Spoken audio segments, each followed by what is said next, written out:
thank you for being with us. I wanted to ask you I heard you say in Cannes that this is a film that you wrote a while back, or started thinking about a while back. So maybe you can tell us about that starting point and also how it evolved over the years. Did it change from initial conception to what we see on screen? Yeah, it took 5 or 6 years to write this film. Not because of anything else, but when you are working as an independent filmmaker, you have to do more than one thing at one time. So the film just took a while. I made another film in between. So, but this film started when I was a student in my final year at the film school, FTI, the Film and Television Institute of India. Very important film school. Yes. I had to make my final year film, which we called a diploma film, and it's a lot of pressure. At the time, I was in 2 different situations with family members, going in and out of hospitals, and it became like I was spending a lot of time in hospitals. And when you're a student filmmaker, actually when you're a filmmaker, it's a very privileged profession. Everything is very interesting wherever you are. Life becomes more interesting than cinema. And I thought that this space was an interesting mise-en-scene because I could talk about a lot of things that I was concerned with, especially because it's a space where a lot of women are working, and it was one of the core reasons that I wanted to make this film. And of course, as I got deeper and deeper into it, I realized that 20 minutes would not be enough. And then a lot of other things kept coming into the film, and I think as you grow older also, your view of the same thing keeps changing, and I somehow went from being closer to Anu's age to being Prabha's age while making the film. And somehow. Yeah, it takes time. And Thomas, when did you meet Payal and how did you come to be involved? We met in 2018. When I discovered a short film, And What Is the Summer Saying, that I saw in Berlinale. And actually, I had like just the really impulse to work with her. I only had produced like 1 short before. And I went out of the screening and I said, I want to work with this director, whoever she or he is, because I didn't know who was responsible for these great films that I had seen. And then I reached out to Payal, we met. And it was like we talked a lot about cinema, and then we started working on a feature, and like then on the other project. It was just like a process. Payal, can you say a little bit about the form of the film? I'm struck by the 2-part structure, the 2 locations, which are so distinct. And not only that, but I think each part of the film has a very different sense of place, space, time. And that also affects the relationships among the women. So if you can talk a little bit about thinking of the film in these 2 parts. So there were many reasons for doing the 2 parts, and one of them was time. And cinema is one medium where temporality can be messed with, for want of a better word.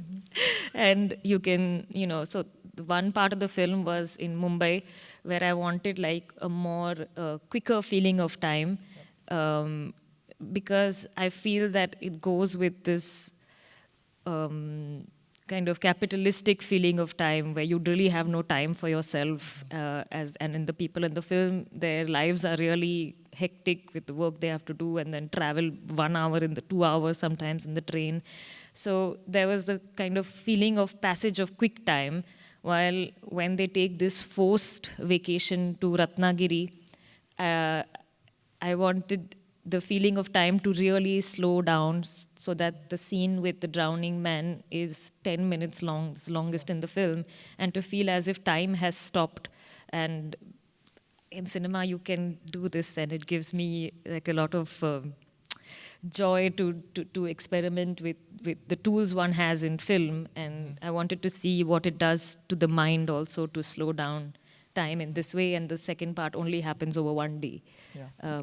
And it was important for me to have these two locations because for those of you who are not familiar with this region in India, Konkan, Ratnagiri, where Parvati's house is located, it has a long history of... It's south of Mumbai.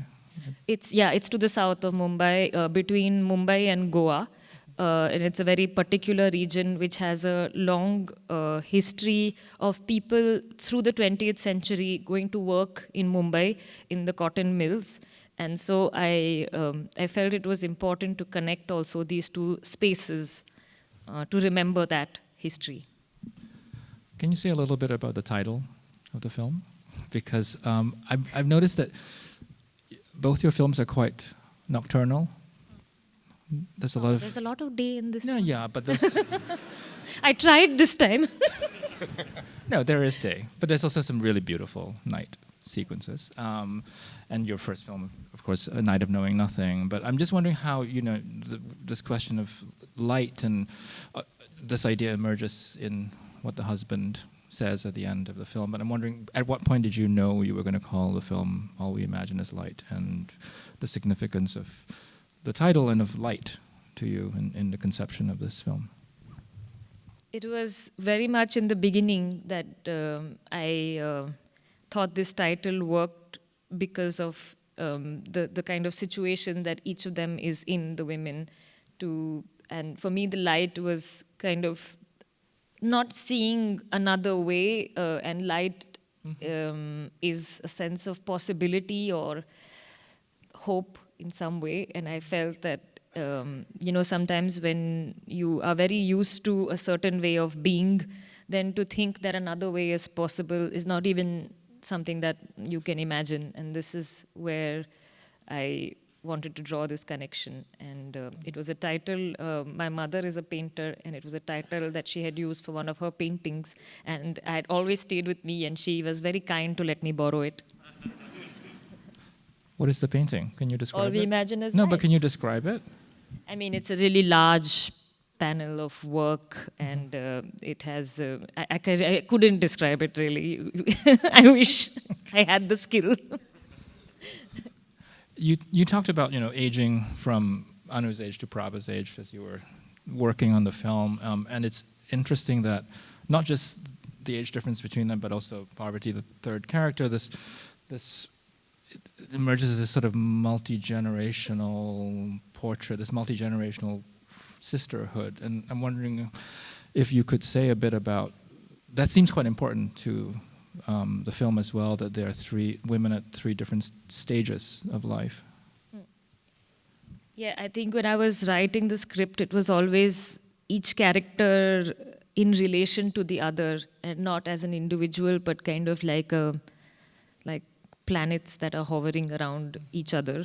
Not that that's possible, but you know what I mean. It was this kind of, because I was interested in this two kinds of ways of being of the two women, while Prabha is somebody who's in a relationship that hardly is a relationship, but it's considered more legitimate and accepted form of a relationship, while Anu, who is falling in love and in this romantic mood, where but that relationship is not considered to be legitimate. And I wanted to kind of have these two people responding to each other. And I feel that sometimes as a woman, we are often pitted against each other, especially in my culture, and I think it's true in a lot of other cultures also, and that's really unfortunate. And I started being a little self-reflexive as well, thinking how sometimes even I have been, judgmental towards friends or people younger than me, and it's made me think like, why am I behaving in this way? So I think there was a bit of that also that I needed to come to terms with, or at least question myself about. So there's a bit of me and Prabha and Anu also in this kind of like just trying to see why we respond in the way we do to certain things. And this was, I wanted to address all these things. And with Parvaty, it was also this thing about like lingering husbands causing problems. And in fact, the film starts with the lady who's talking about her husband's half ghost visiting her. And so that kind of is the setting point that even after they're gone, they're there.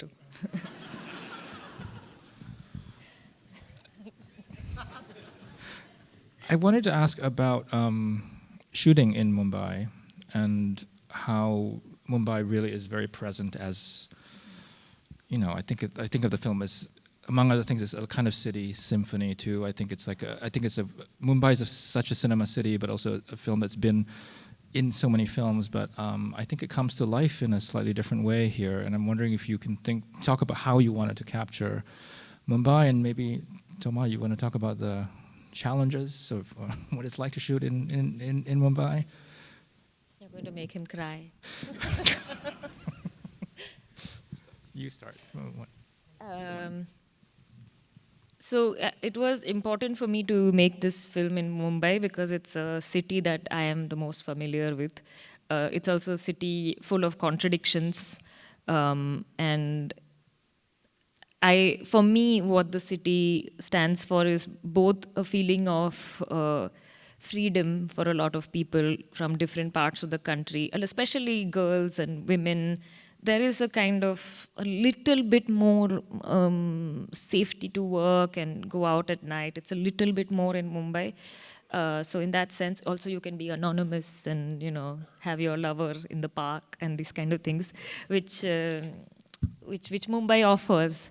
But it's also a really brutal city. It's a city that only if you have a lot of money can you survive, and every day is just about like earning to live and living to earn kind of situation. So it was this contradiction that I wanted to talk about in a city that, although I was born there, I didn't always live there. I kept living in other states in India and then coming back. And when you do that, sometimes familiar things start to look new, and you kind of see the change a city is going through. And Mumbai is a city that is constantly in a state of flux, whether it's the people or the architecture or the extremely violent gentrification that takes place without any regard to people who've been living there for a long time. And complete areas, like the area we shot in was supposed to be Lower Parel and Dadar, which is historically had the cotton mills, which are now luxury shopping malls and buildings where you need like codes to get in. And, you know, there's no, like the access to public space has drastically reduced. So these were some of the issues I have with the city, but also I love it. So I don't know, I feel really conflicted.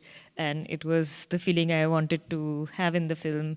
And I'm also very inspired by city films, which have this, like to look at it also with the point of view of the two characters, to have this free-flowing, happy reverie with the music of Emma Hoysege, Mariam Gebru along with it, which gives a sense of delight as well.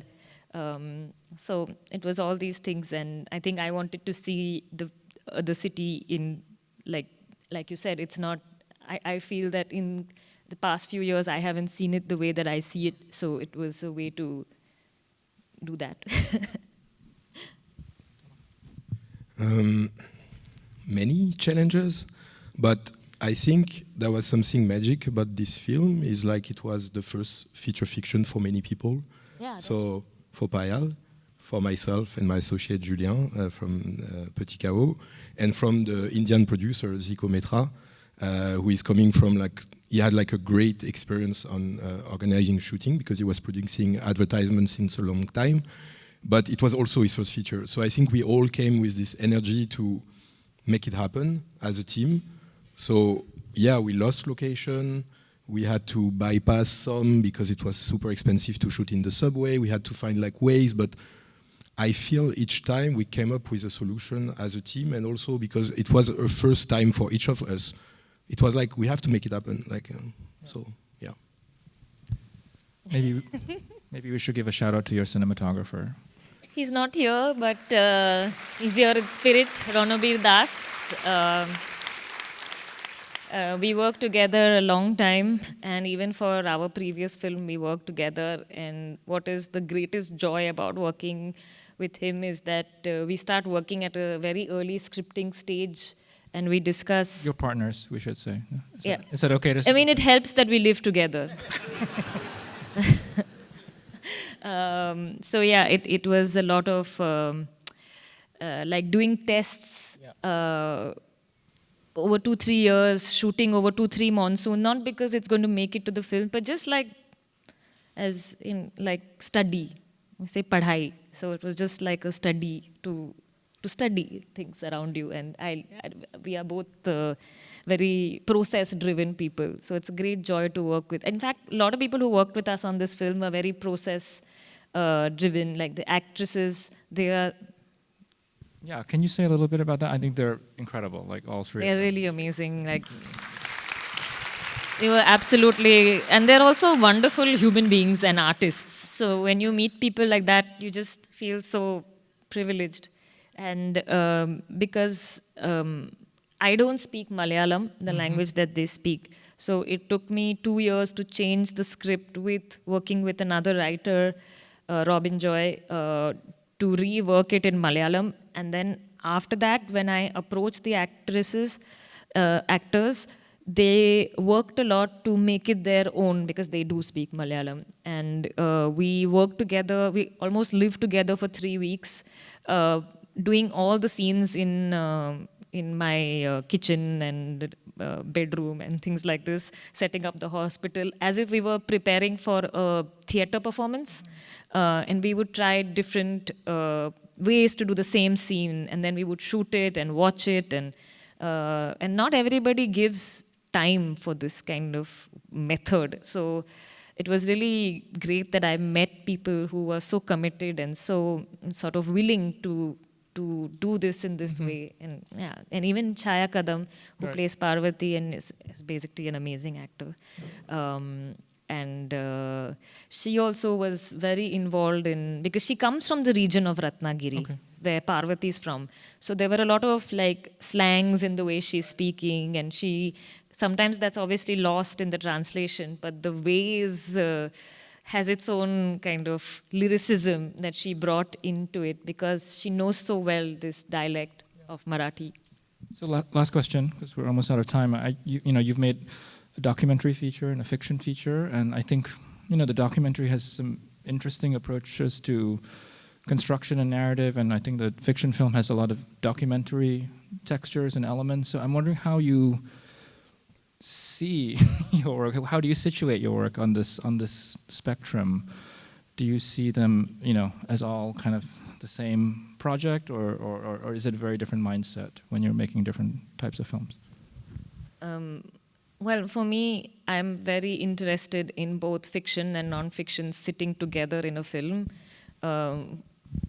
It does the juxtaposition and creates perhaps some other sense of truth, which I enjoy watching very much in cinema. So I try to see if I can do something in this way.